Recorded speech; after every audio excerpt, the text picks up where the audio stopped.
பிரெயின்டூட்ஸ் நேயர்களுக்கு வணக்கம். சாத்தான் குளம் வழக்கில் அதிரடி தீர்ப்பு கொடுத்துருக்குறாங்க நீதிபதி அவர்கள். 2020 கொரோனா டைமில் சில வழிமுறைகளை தமிழ்நாடு அரசு ஒவ்வொரு வணிகர்களுக்கும் தனிநபர்களுக்கும் விதிக்கிறாங்க.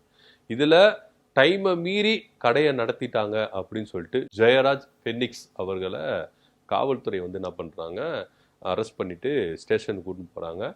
இதில் அப்பா மகன் 2 பேரையும் கண்ட மேனிக்கு என்ன பண்ணுறாங்க, காவல்துறை அடிக்கிறாங்க, லத்தியால் அடிக்கிறாங்க.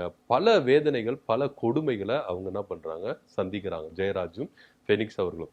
காவல்துறை எப்படியெல்லாம் ஒரு தனிநபரை அடிக்கக்கூடாதோ அந்த அளவுக்கு என்ன பண்ணுறாங்க, அடிக்கிறாங்க.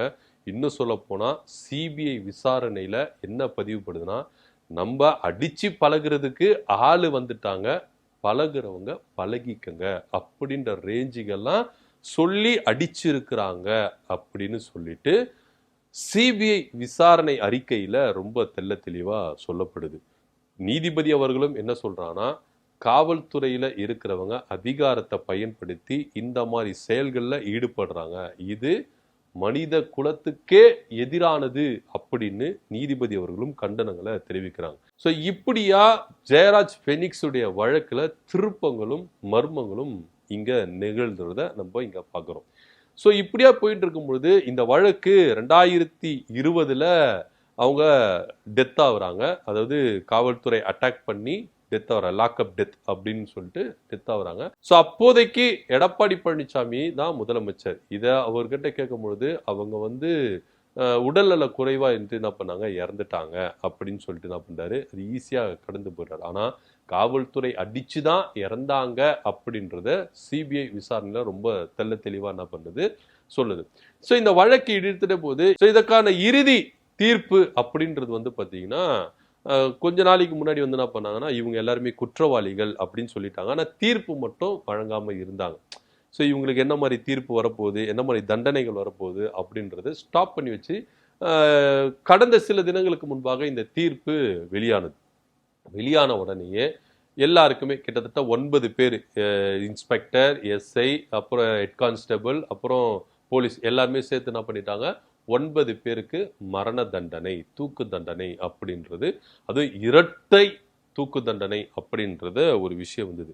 ஏன்னா இரட்டை தூக்கு தண்டனை, ஒருவேளை இறந்துட்ட பிறகு தூக்கு மாட்ட பிறகு திருப்பி தூக்கு மாட்டுவாங்களா, இப்படியான சர்ச்சைகள் பேச்சுகள் போயிட்டே இருந்தது.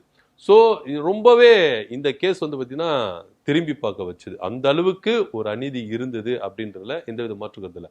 இதுல சில தகவல்கள் சொல்லப்படுது. அதாவது எஸ்ஐ, அப்புறம் பார்த்தீங்கன்னா இன்ஸ்பெக்டர், அப்புறம் ஹெட் கான்ஸ்டபிள், இவங்களுக்கெல்லாம் பார்த்தீங்கன்னா அபராத தொகை 84 லட்சம் அப்படின்னு சொல்லிட்டு அவங்கவுங்க கேடருக்கு ஏற்ற மாதிரி அபராத தொகையை என்ன பண்ணாங்கன்னா விதித்தாங்க. ஸோ இப்போ இதுல இவங்களுக்கு என்ன ஒரு பிளஸ் இருக்கு, மைனஸ் இருக்கு அப்படின்னு பார்த்தீங்கன்னா, இவங்க இந்த தீர்ப்பை எதிர்த்து உச்சநீதிமன்றத்துல மேல் அப்பீலுக்கு போகலாம். அதாவது குற்றவாளிகளா இருக்கிற இந்த போலீசார் என்ன பண்ணலாம்னா, மேல் அப்பீலுக்காக உச்சநீதிமன்றம் போகலாம். ஆனா உச்சநீதிமன்றம் போகும் பொழுது இந்த அபராத தொகை இருக்குல்ல, 50 லட்சம் 60 லட்சம் 80 லட்சம், இந்த அபராத தொகை இருக்குல்ல, அதை கோர்ட்ல கட்டிட்டு தான் இவங்க என்ன பண்ணணும், மேல் அப்பீலுக்கு போகணும். இல்ல சார், என்னால இவ்வளவு லட்சம் கொடுக்க முடியாது, இவ்வளவு பண்ண முடியாது அப்படின்னா தண்டனைய நீங்க அனுபவிச்சுதான் ஆகணும் அப்படின்றது இங்க சட்ட வல்லுநர்கள் சொல்றாங்க. ஒருவேளை 80 லட்சம் கட்டிட்டு நான் மேல் அப்பீலுக்கு போறேன் அப்படின்னு சொல்லிட்டு இவங்க அந்த ஃபைனை கட்டிட்டு உச்சநீதிமன்றத்துக்கு போய் உச்சநீதிமன்றமும் இந்த தீர்ப்பை வழங்கலாம், இந்த தீர்ப்பை ரத்து செய்ய முடியாது, இந்த தீர்ப்புக்கு தடை விதிக்க முடியாது, அந்த கீழமை நீதிமன்றம் கொடுத்த தீர்ப்பு தான் சரியான தீர்ப்பு அப்படின்னு உச்சநீதிமன்றம் கொடுத்துட்டா இவங்க திரும்பவும் தண்டனையை அனுபவிக்கணும்.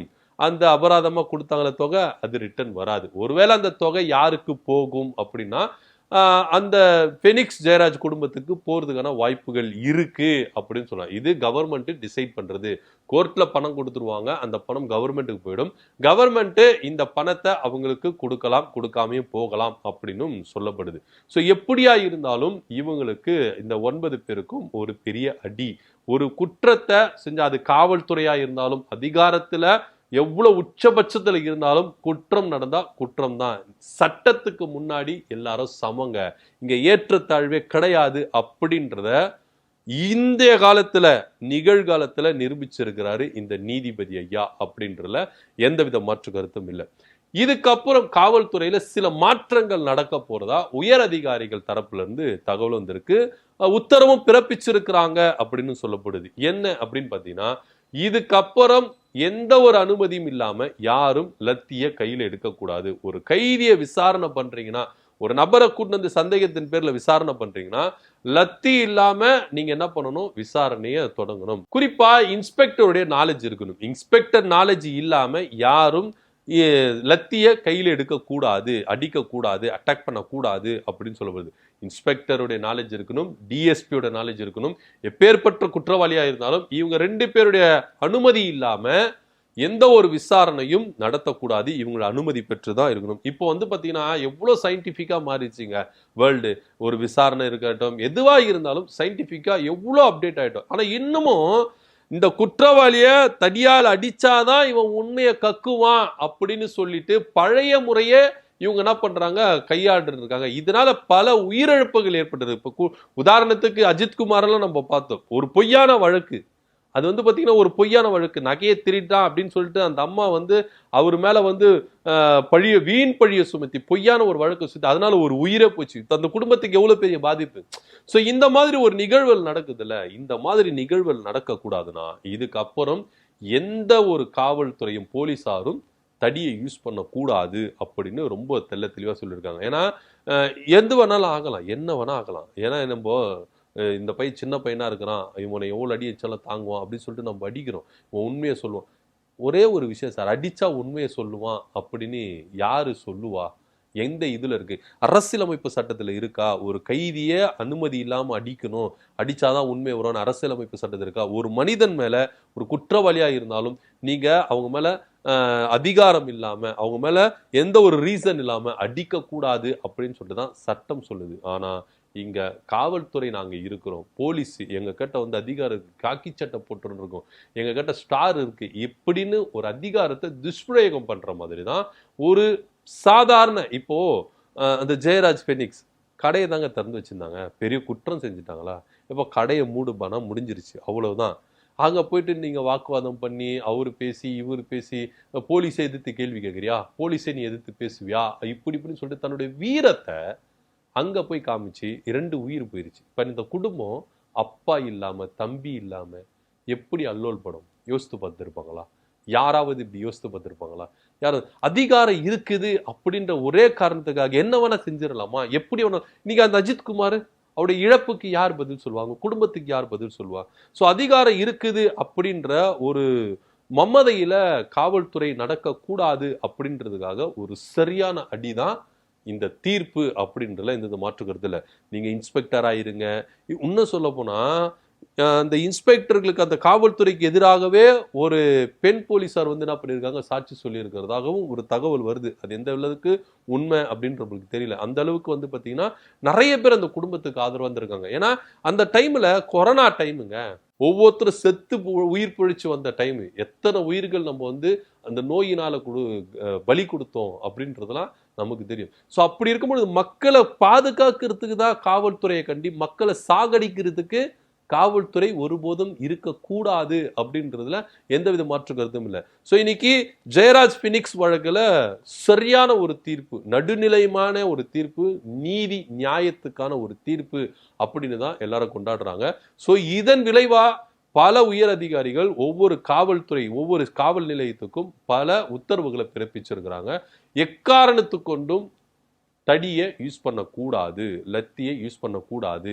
இன்ஸ்பெக்டருடைய நாலேஜ் இல்லாம, டிஎஸ்பியோட நாலேஜ் இல்லாம ஒரு காவல்துறையில ஒரு விசாரணை இங்க நடைபெறக்கூடாது. அவங்க நாலேஜுக்கு போயிட்டு தான் இங்க விசாரணை. அது சாதாரண குற்றவாளியா இருந்தாலும் பெரிய குற்றவாளியா இருந்தாலும் இவங்களுடைய நாலேஜ் இல்லாம விசாரணை நடத்தக்கூடாது. அதே போல இன்ஸ்பெக்டர் நாலேஜ் இல்லாம அங்க லத்திய எடுத்து அடிக்க கூடாது. காவல்துறைக்கு வந்தா போலீஸ் மேல மரியாதை வரணும், பயம் வரக்கூடாது.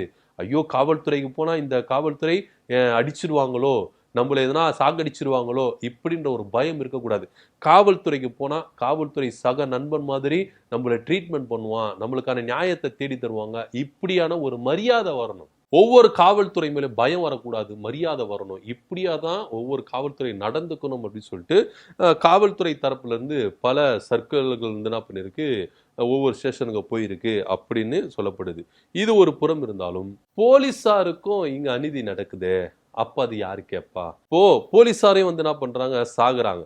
ஒரு ரவுடி வந்து என்ன பண்ணிடுறாரு, தாக்கிடுறாரு. பல சம்பவங்கள்லாம் நடக்குதுல்ல, காவல்துறைக்கு எதிராகவும் பல குற்றங்கள் நடக்குது. ஒரு போலீசார் உயிரை இழக்கிறாங்க. இந்த மாதிரி ஒரு சூழ்நிலை வருதுல, அப்ப அவங்களுக்கெல்லாம் யாரு பதில் கொடுப்பா? இந்த ஃபெனிக்ஸ் ஜெயராஜ் வழக்குல காவல்துறை தவறு செஞ்சது, நீதி கிடைச்சது, தீர்ப்பு கொடுத்தாங்க. ஓகே, அக்செப்ட், அதை வரவேற்கிறோம். அதே போல ஒரு காவல்துறைக்கும் ஒரு போலீசாருக்கும் இது மாதிரி நடக்குதே, அப்போ அவங்களுக்கான நீதி இங்க கிடைச்சிருக்கா அப்படின்ற ஒரு பெரிய கேள்விக்குறியும் இங்க இருக்கு. அவங்களுக்கான நீதி கரெக்டான டைம்ல கிடைச்சிருக்கா, கரெக்டான விஷயத்துல நடந்திருக்கா அப்படின்றதும் ஒரு பெரிய கேள்விக்குறியா இருக்கு.